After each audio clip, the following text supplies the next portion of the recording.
I have something interesting to talk about today that I think you guys will appreciate, especially the Kubera people, and it has to do with like action and series, and action in Kubera specifically.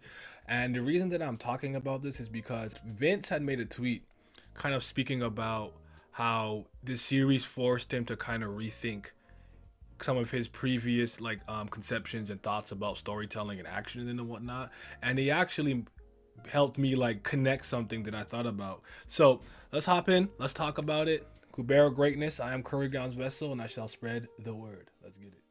時々俺が綺麗どうもそして僕を見て頑張りますあのね Y'all talking time just tick away You ain't clocking I was on the day All that watch is stopping what you claim Dollar crosses real got me name Hoping God just get me out this game Please like the video, subscribe, join the Discord, check the description for all other links, and let's get into this video because I was trying to conceptualize and create the framework for how I wanted to speak about action in Kubera, and actually it was Vince who had a tweet that really made me kind of make the connection that I needed and create the framing that I wanted for this specific video.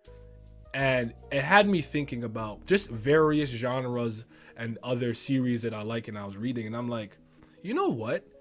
Every story has its own version of action, and it doesn't necessarily have to be fisticuffs or like you punching somebody through a wall. There is like an adrenaline pumping moment or adrenaline pumping style that every story has, and I think you'll understand when I give you some examples. Let's use Prince of Tennis for example. They don't fight in Prince of Tennis.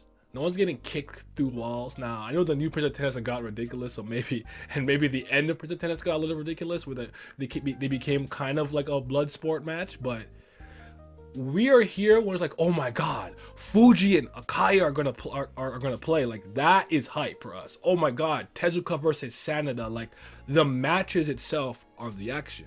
You know, think of even this like another series like Dino Ace. It's like, oh, we're playing a game now. That's the action. In a series where things are more like slice of life or love or maybe like a harem or something, it's really when like there's a love triangle or drama or somebody's being caught for cheating, infidelity, anything of that sort. That is like the meat, the action, the adrenaline pumping moment, the thing that you're waiting for in that specific type of series or genre. And even think of like cooking, like Shokugeki no Soma, Food Wars, right? It's the actual Shokugeki, the little Iron Chef style battle, if you will, that is the like what makes us, oh my god, let's go, like we're hyped for that. Like, that's the thing. And I'm like, yeah, tons of series, even like series where people are gambling, like, yeah, there's a lot of series where there's no actual like action, where people are punching, kicking, shooting, whatever the case is. And Kubera actually does have action that progresses throughout the story. From season 1 and 2 and 3, Kurigan absolutely improves her ability to showcase fights. And I love the little big Sura battles on your kaiju type beat.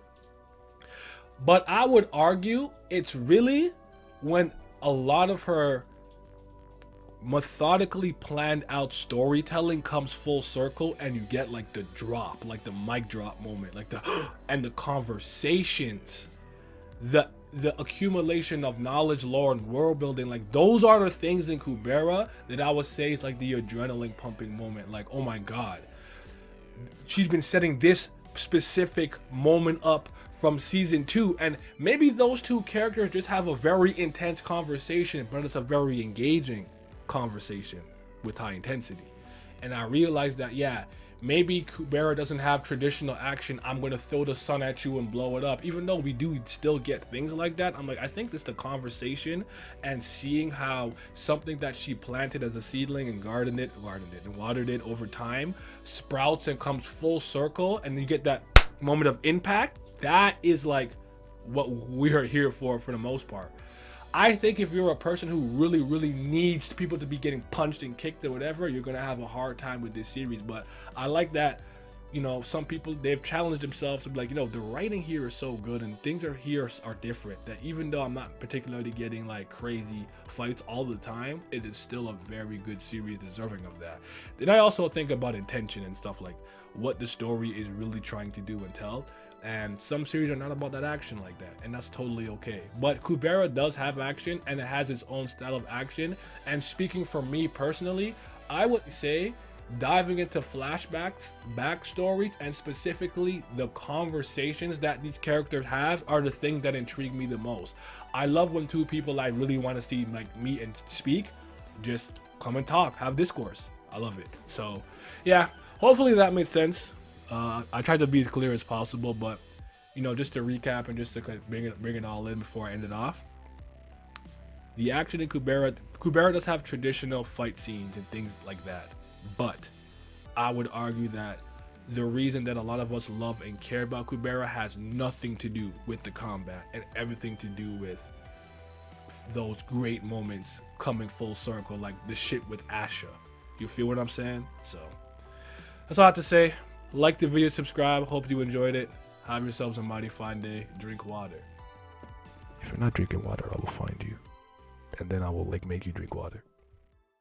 In my drugs, pour it in my cup, sitting in my darkness with my ghouls, we pouring up. I don't really give a fuck, I don't really have a say. You tell me that I suck, I tell you get up out my face. You got tears in your eyes, looking like a fool.